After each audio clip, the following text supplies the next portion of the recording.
Welcome to the Build Your Private Practice podcast, a space for Canadian therapists who want to support others, make an impact, and build a sustainable practice that works for them too.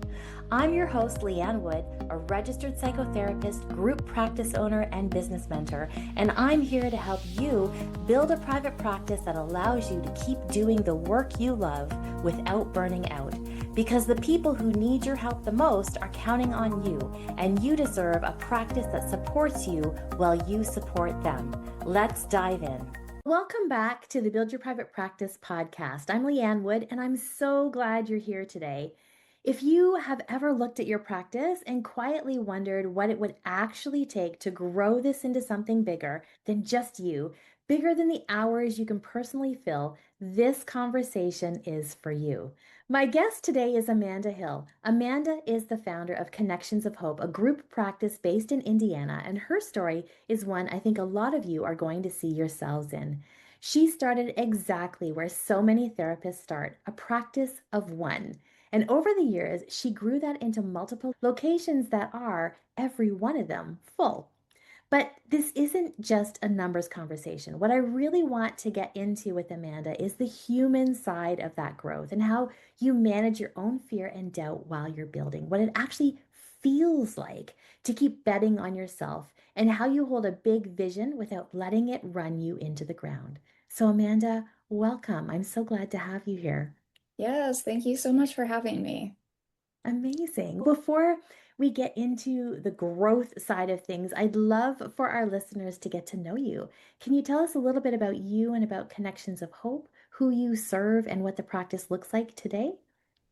Yeah, so I am a licensed mental health professional here in Indiana, and I have been doing therapy for about 20 years. Mhm. About 6 years ago is when I decided to open my own practice. And like you said in the intro, it was just me starting. After that first year, I capped out really quickly. I was full and had Mhm. to make the decision at that time whether I was just going to be me or I would take that leap and start hiring other clinicians. I decided to take that step, and here we are today. So, like you said, I have currently 5 different practice locations Mhm. with a number of different clinicians in each of those locations. My long-term goal with Connections of Hope is just to continue to expand because the need is so much there, and we're Yeah. seeing more and more of that, especially in kids nowadays. So I feel like although it's not a good thing that we need the mental health help, it is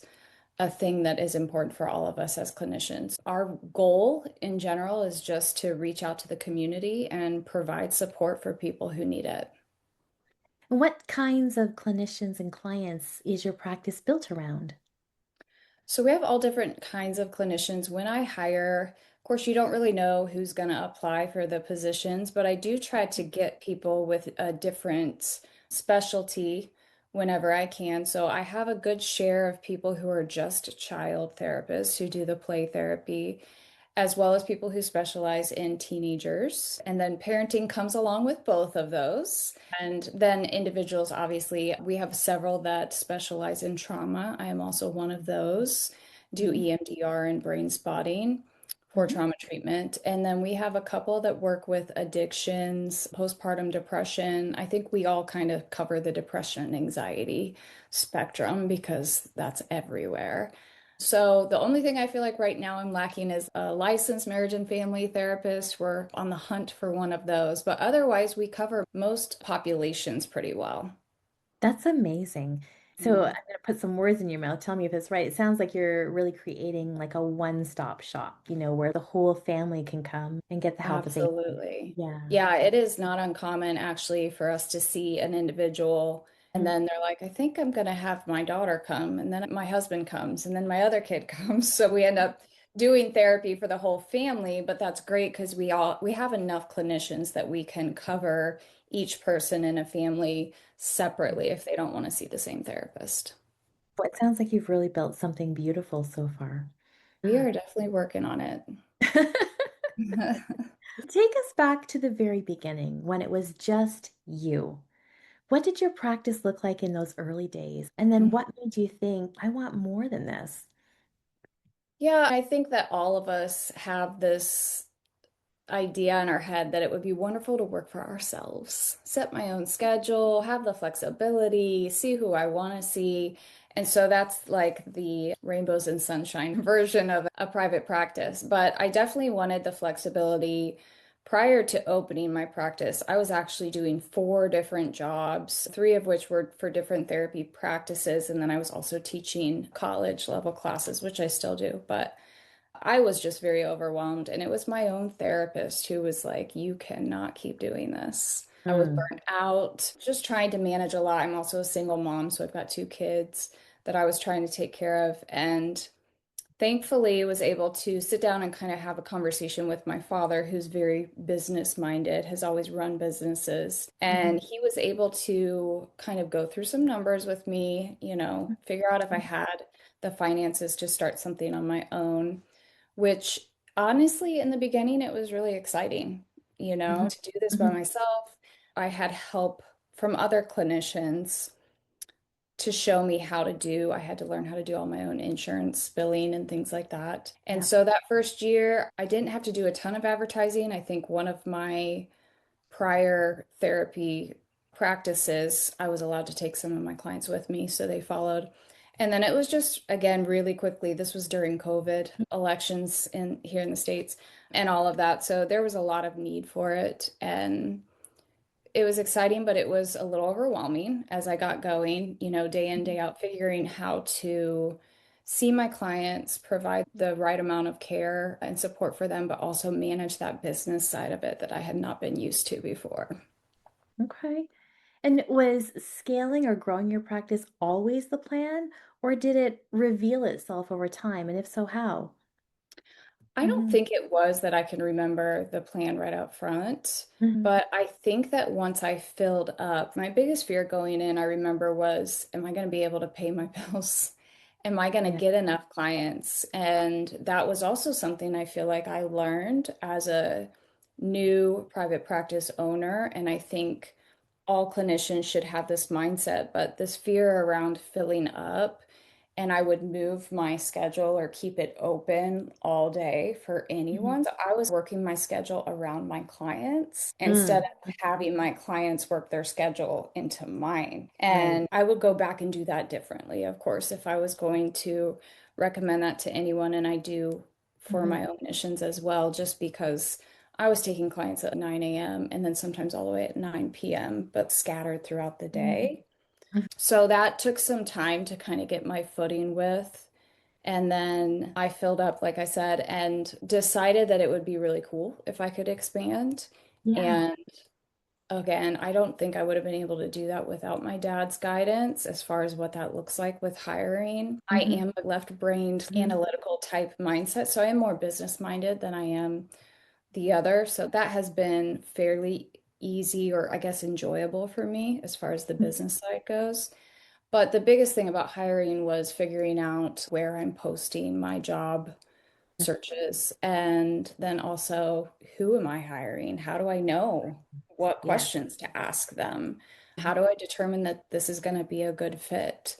And how do I pay them? There was a whole obstacle around payroll and how I pay them, and then versus insurance and when insurance comes in. And it's not smooth if you know anything Oh. about therapy. So that was definitely a trial and error that I had to figure out. That's amazing that you figured it out because honestly, like a lot of the therapists that I talk to and have talked to, a lot of us get stuck at that edge of growing, right? Like the Mhm. idea of hiring someone or signing a bigger lease feels. I think for me, it continues to be scary, honestly. Each Mhm. step I take, especially with a new office location, it's more money out of your pocket up front, and you are just believing in the system.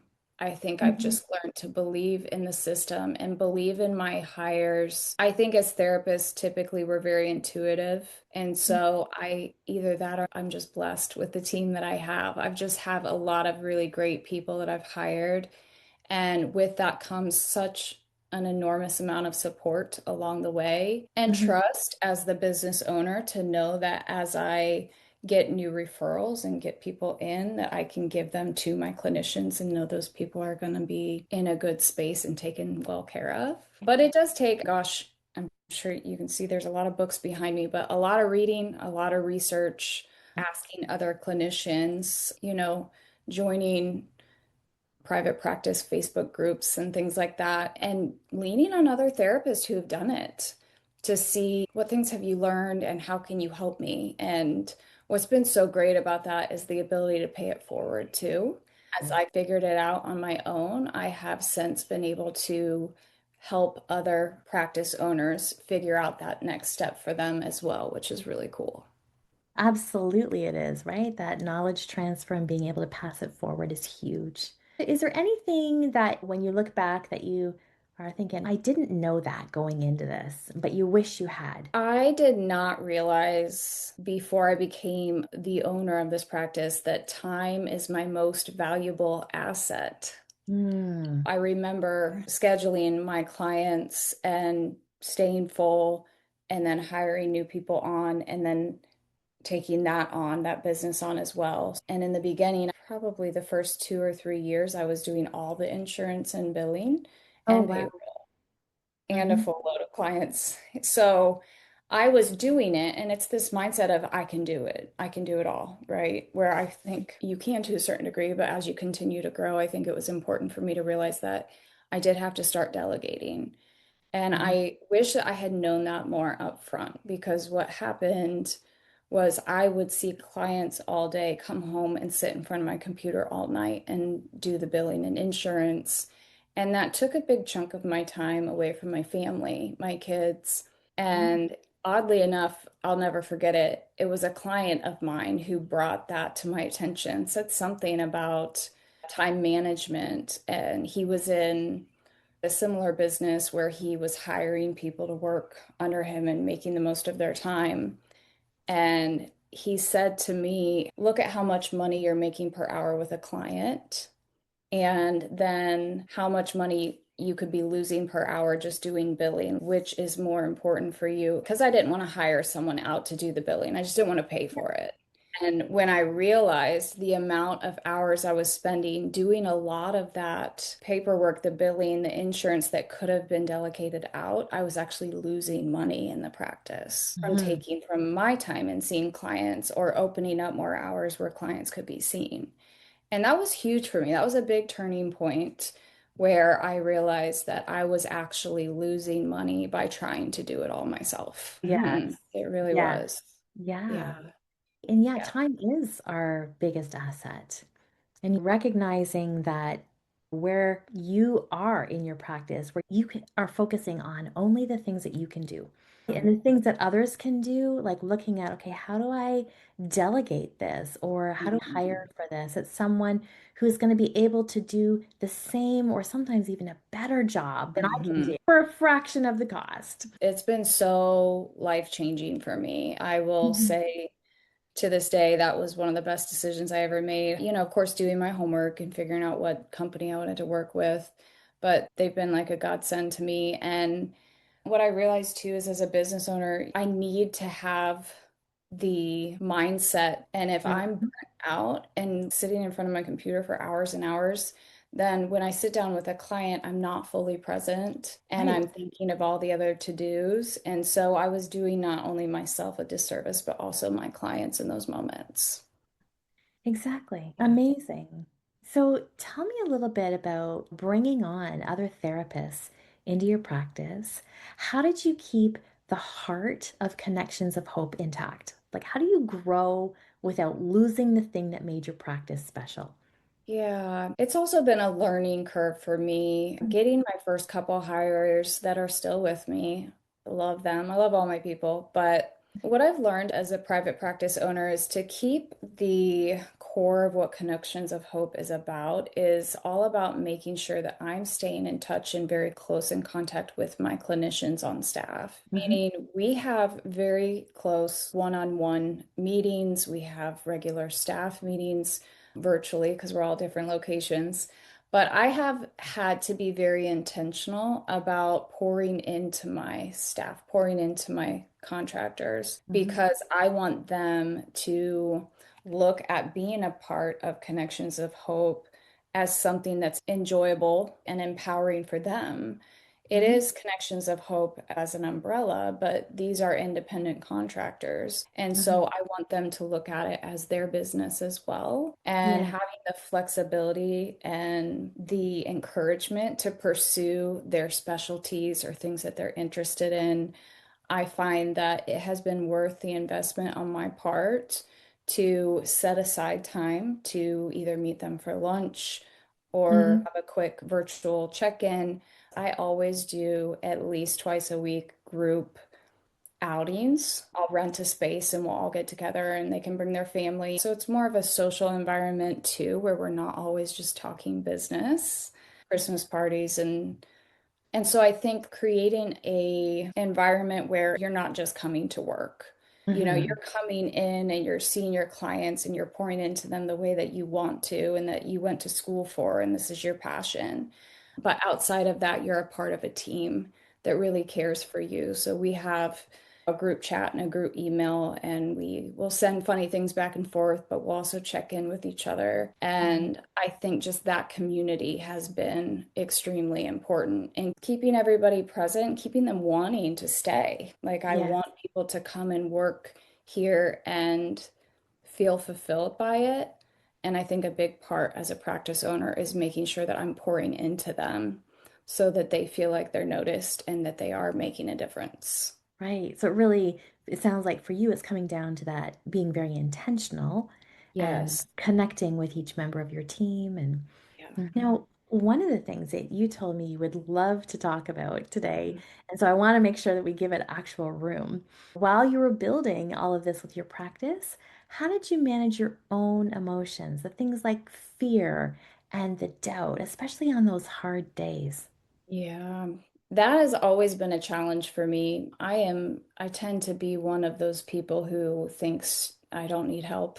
So I do as I say, not as I do, right? So thinking that I can handle it all, what's happened for me is on the difficult days, and I think we all have those moments that you can remember Mhm. that you're like, oh my gosh, we're gonna lose so much money because insurance just changed the way they're paying this, or something has happened with one of the clinicians that went against a contract, and how do you handle that? Like all of these things that get very overwhelming for you.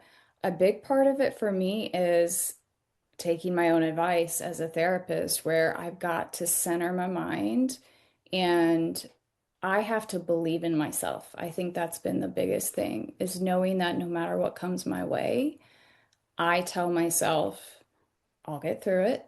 No matter what happens, you're going to get through it. Mhm. Obviously, leaning on people for support, and that does happen to be my dad when I can reach out to him and get his support. But what is the hardest, again, as a single mom, Mhm. is the lack of emotional support at times, because I'm not going to lean on my kids, right? That's inappropriate. So, knowing that on the difficult days or maybe heavy days as a therapist where you just have a lot of heavy stuff with your clients, being able to really truly unplug and come home, I've learned that self-care is non-negotiable. Mhm. And I have to be able to, no matter what, even if I'm tired, block some time aside for me just to unwind and Yeah. take care of myself and my mind and be present with my kids, or Mhm. else it just gets worse. You know, each day that Yeah. you go on, it gets harder and harder. And then, of course, I'm less available for my clients, which is what I want to avoid. Absolutely. Yeah. Thank you so much for your honesty and transparency. Right? Because Yeah. I know everybody talks about self-care, but having it feel real and authentic and understanding that without that, it's impossible to keep going.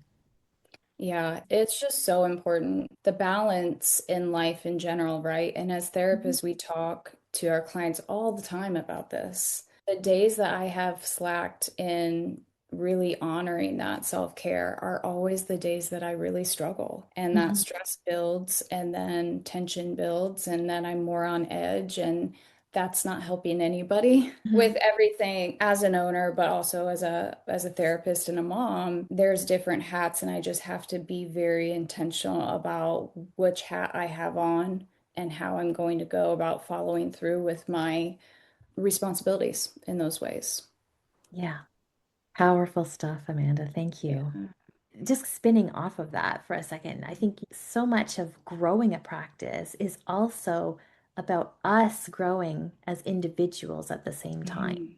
So, can you maybe speak a little bit? Have you noticed, have you had to change as a leader and as a human to be able to hold a practice that's now several locations with all these clinicians? Yes, for sure. And so it might not be in the ways that you would assume because I'm very organized. And so running the business has not been the challenge for me as much as the way that I pour into my therapist, like I was talking about before. I am extremely introverted.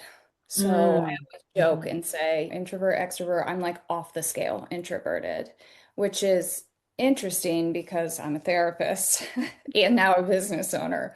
I can talk to anybody, but sometimes it does really wear me out. So the places where I've really been forced to grow have been, again, some of that is that self-care and downtime I get, but Mhm. making sure that my bucket is full as far as that downtime so that I can truly be who I need to be in less of an introverted way from a Mhm. business perspective. That's where I would be, and I kind of joke sometimes I would have been a great accountant. Put me in a room, I don't talk to anybody. I put in numbers all day, I would Yep. be great.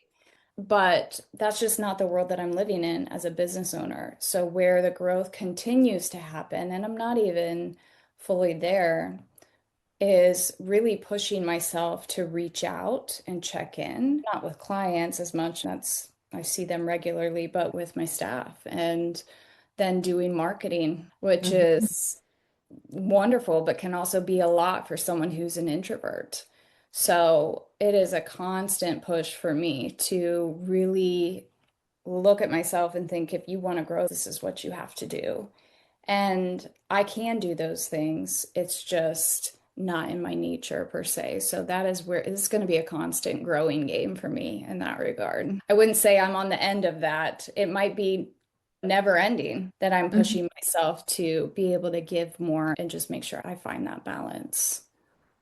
Yeah, marketing was one thing I was thinking of as soon as you Mhm. said, you're a natural introvert because I just find therapists overall, the idea of marketing, right? Mhm. Of quote unquote promoting yourself Yeah. doesn't quite jive with Yeah. the. Can you talk a little bit more about what has that been like for you and Yeah. how have you gotten around that or figured that piece out? Because I think a lot of therapists really struggle with that. For sure. And speaking to that, I've got some of my clinicians that I was pushing to do one-on-one video intros so that we could put it on our site so people see videos of you talking. And I had several that said they were not comfortable with that. They did not want to market themselves in that way. And that was fine. I didn't push it. Mhm. But that is a great example of what a lot of times marketing nowadays, it is a full-time job. For someone that is fully filled with the goal of wanting to grow, I don't believe that marketing ever really stops. Mhm. And we are lucky that the need is there as far as mental health support. But I think, if I'm honest, there's a good 50-50 share between this is just what you have to do, whether you like it or not. Like Mhm. going and working at a job that I hate every day. I don't feel that way, so I'm thankful. But the marketing, if I am doing some sort of training, if I'm going to a group in person and marketing with new people, whatever it is I'm doing, I force myself into that and look at it as a responsibility of someone who's a practice owner.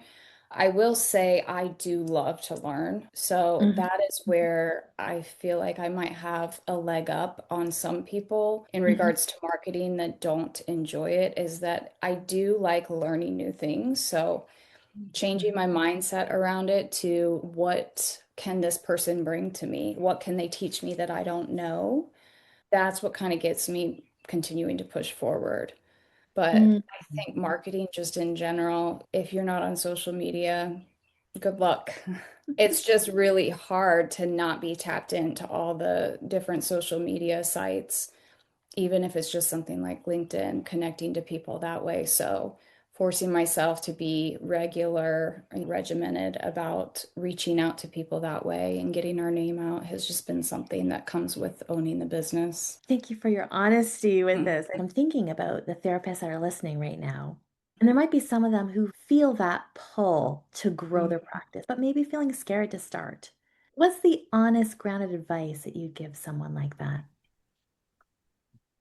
I think that if you feel the pull to expand, then I would always encourage you to do so. And I say that because I have a good mix of people who have worked for Connections of Hope, and some of them have started out just working with me and then been like, you know what, I think I want to do this on my own. And of course, I'm like, no, don't leave me. But Yeah. I think that if you have the drive to do it, then you're probably very capable. Mhm. But the other side of that is if you want to take that jump or that risk to do your homework ahead of time, talk to someone like myself, like yourself, like anybody who has a private practice currently and can give you some of the things to look for or plan for, have a plan pre-plan put into place so Mhm. that you're as prepared as possible. And then have a really good source of support around you. Mhm. That's just huge because sometimes things don't go as planned and Mhm. you might need to just vent or have a backup plan. And so that's just me. The more planned you have, the better off you're going to be. But to me, the biggest thing that separates someone from a private practice owner and someone who just works in a private practice is the drive for more. And Mhm. I do think that people, like if I'm listening to this and I'm like, no, I'm pretty good, I'm comfortable, I see my clients, I write my notes, I go home, then it's not for you, and that's okay. But Mhm. if you're listening to this because you're like, I really would love to do that, that's a dream of mine, then go get it. Get the dream. Just do your planning ahead of time. Talk to the people you need to talk to, and know that, and I had to learn this for sure, there's risk in anything that you do. Mhm. So be willing to take that leap and know that with risk comes a lot of really great reward if you Mhm. stick with it. Yeah. Absolutely. Amazing advice. Thank Yeah. you. When you look at your journey to this point, what has surprised you the most? Maybe something that was easier than you thought it was going to be, or harder than you expected? It might just be me, but my first instinct to answer that question is that it's actually been easier than I thought it would be. And I Mhm. mean that in that I know my personality is very organized and structured, so it is easy for me to stay on top of things. Mhm. But going into it with all of the unknowns, Yeah. I would say it was probably the first year, maybe year and a half, where things were choppy. It was like everything was changing and just rolling with the punches because you had to.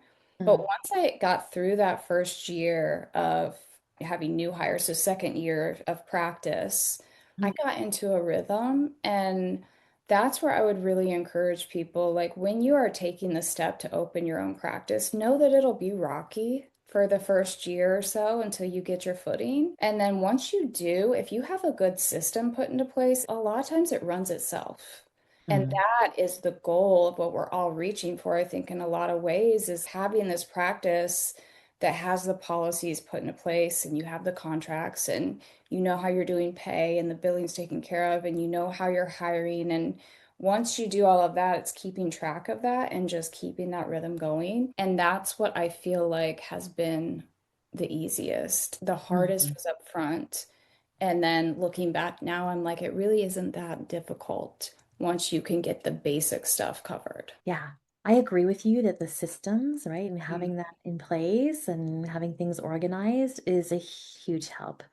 And it Yes. doesn't just happen overnight. So there is that rocky in between, right? Getting things the way that you want it to be. And the other thing that you said you would love to talk about is what's next. So let's just dream out loud. What are your hopes and goals for Connections of Hope over the next several years? And what about you personally? I have probably very lofty goals, Hmm. but I always feel like why not reach for the sky, right? So Hmm. my goal is just to continue to expand. In my perfect world, I will be nationwide. I want to expand in different states beyond Indiana and have Connections of Hope be a household name. I'm reaching for the sky. I realize Hmm. that. Hmm. But that is really long term. I feel like what I'm doing has been putting one foot in front of the other. I never stop hiring. So I'm constantly keeping job postings out there and taking clinicians that are ready to hop on board and opening new locations. So taking a gamble every time I do that. But that is my long-term goal. Really struggled for a good 3 or 4 years financially, barely could afford food. So it Hmm. was really hard for me. And then once I got licensed here in the state of Indiana and got going with work years ago, my goal has always been to provide for them. And they're teenagers now. So not as much of that, but my long-term goal is really to provide a practice in which they could take it over one day. Neither Hmm. one of them went into therapy for school, not necessarily as a therapist, maybe, and not that they have to either, but I would absolutely love to be able to, when it's my time to go, know that my kids have things taken care of for them because of the work that I'm doing currently. So Hmm. I love reaching out to people. I love helping others. I'm really diving into the podcasting and education. And so giving back in that way, I feel like I'm just full of all of this knowledge that I want to share. And so I am transitioning a little bit from sitting with and being supportive with my clients, which I'm still doing, but also taking a lot of that, either helping other private practice owners or people who want to do that, or just educating the psychoeducation that a lot of people are looking for and public speaking and things like that. So branching off in, I feel like 100 different ways, but I do tend to be the one that's like, yeah, I'll do that. Yeah, I'll do that. Trying to keep my mind centered, but also just explore all the different avenues that are available for people like ourselves who just want to help others. Wow. Well, I can't wait until Connected Hope is everywhere across the states. That would be Yeah, amazing. it would be really cool. Again, that fantasy mind of mine, but no matter what, I know that our goal as Connections of Hope is just to provide that source of support for Mm. everybody. And we do that so well. And that alone makes me just really happy with where we're at. Amanda, Mm. thank you. And such an honest, encouraging conversation. And I think maybe the biggest gift in it is the reminder that the fear and the doubt aren't signs you're doing it wrong. Yeah. I think they're really part of building something that matters. Building that practice, I realize, is not always about transforming the lives of our clients as much as it is me learning to transform along with them in the ways that Mhm. I am as a private practice owner. So there's a lot of transformation happening. That's beautiful. Yeah. Mhm. For everyone who's listening, if Amanda's story has resonated with you, go connect with her. You can find her practice at Connections of Hope. That's connectionsofhope.com. And over on Instagram, she's at Connections of Hope for you. I'll put both links in the show notes so they're easy to find. Amanda, thank you so much for being here and for being so generous with your story. Thank you so much for having me. I really enjoyed it. And to all of you listening, thank you for spending this time with us. If this episode has encouraged you, please hit subscribe and share it with a therapist friend who needs to hear this today. And I'll see you next Monday. Take care of yourself. Thanks so much for tuning in to the Build Your Private Practice podcast. If today's episode resonated with you, I'd love it if you'd subscribe, leave a review, or share it with a fellow Canadian therapist who needs this. And remember, the work you do matters. Keep showing up, keep holding space, and keep building a practice that works for you. If you're looking for practical tools or support to grow your practice with more clarity and confidence, head to buildyourprivatepractice.ca. There's lots waiting for you there. I'll see you next time.